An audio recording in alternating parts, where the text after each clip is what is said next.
Hello?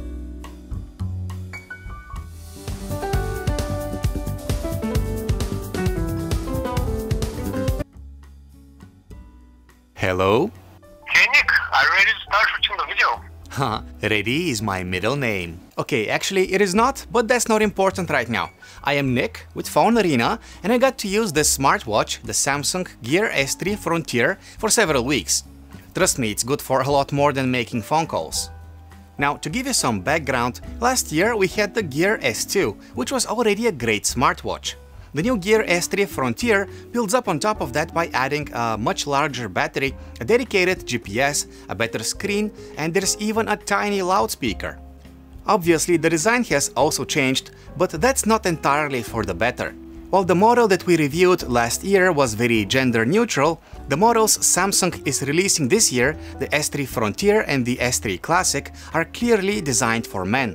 Sorry about that, ladies. The watch is thick and heavy, it sticks out of my sleeve and it gets caught in my clothes, and overall it isn't the most comfortable watch that I have ever tried. But the Gear S3 Frontier is built tough. It resists water, dust, extreme temperatures, even accidental drops. The display in particular is protected by a kind of Gorilla Glass designed especially for smartwatches, while the raised bezel around it makes it even harder to scratch. Speaking of the bezel, it is one of the coolest things about this smartwatch. It rotates in both directions and you use it to navigate through the interface, which is very convenient. Here's how I turn it to display recent notifications, and a turn to the other side takes me to the widgets that I have enabled. You also get these two buttons on the side, one to go back a screen and one to go home or to open the list of applications. I must also point out that the Gear S3 uses standard 22mm bands.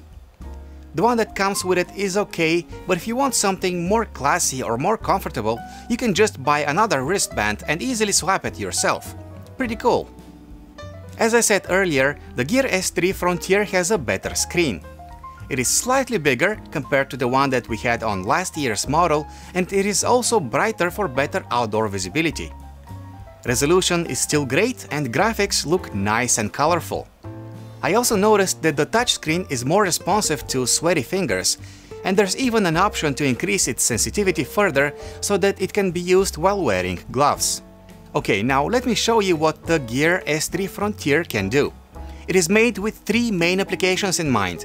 1. To be an extension of your smartphone, 2. To be your personal activity tracker / fitness assistant, and 3. To be an excellent watch, of course. As a watch, it does a great job. The preloaded watch faces are nice and there's plenty more to download. Some are clean and simple, while others add functional complications, such as a step counter or a stopwatch. Also, I find it really nice that I can have the screen always on.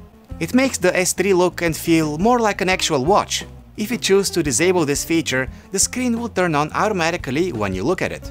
As a smartphone extension, the Gear S3 leaves some room for improvement. It is convenient that I get my notifications instantly. I can even reply to them by typing or speaking out my answer or using a predefined response. I have access to my contacts and I can make a phone call using the watch as a wireless speakerphone. Even Samsung Pay is available, meaning that I can make payments straight from the watch and I don't really need to have my phone on me to do that. However, I must point out that the smartwatch runs on Tizen, which is Samsung's own operating system. On one hand, that is great news. The software is very responsive and easy to use. On the other, it still has some catching up to do with other platforms. For example, Samsung's own S-Voice gets the job done, but Siri and Google Now are still better at handling voice commands. Also, there is still not a whole lot of applications available for download. And as an activity tracker, I really think that Samsung could have done a better job with the S3. I admit that it has the basics fully covered.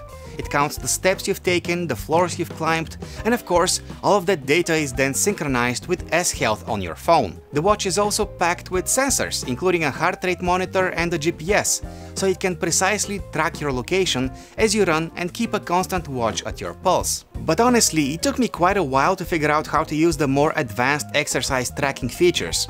Should I let it automatically detect that I am exercising? Or should I pick an exercise myself? Speaking of which, I was also disappointed to see no presets for sports such as soccer, basketball or tennis, even though these are available on my Galaxy S7 Edge.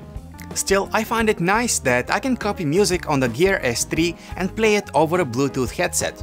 I don't need to take my phone along with me if I want to listen to music while exercising. Of course, all these features demand power, and the good news is that the Gear S3 Frontier has great battery life.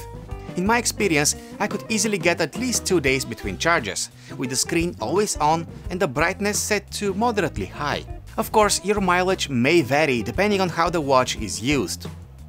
For example, using the GPS while tracking an exercise will consume 10% of battery life in an hour.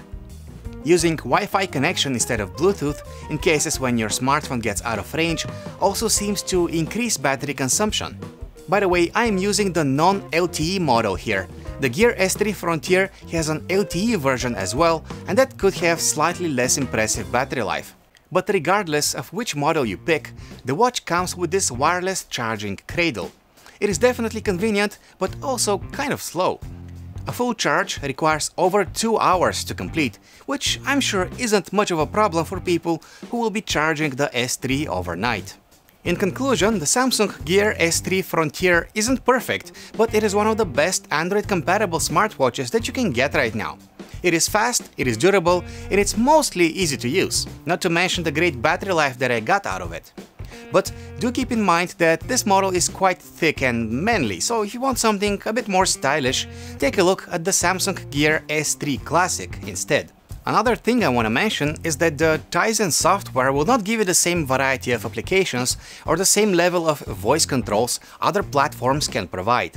On the other hand, Tizen is really fast and intuitive to use. The only thing that could use some extra polish is the fitness tracking part. It seems great to use in the gym, but not as much while playing sports or doing some more complex activities. And that's pretty much it. The Gear S3 Frontier costs around $350, which is a fair price considering what you get in exchange. The LTE model costs extra, of course, but it is still worth checking out.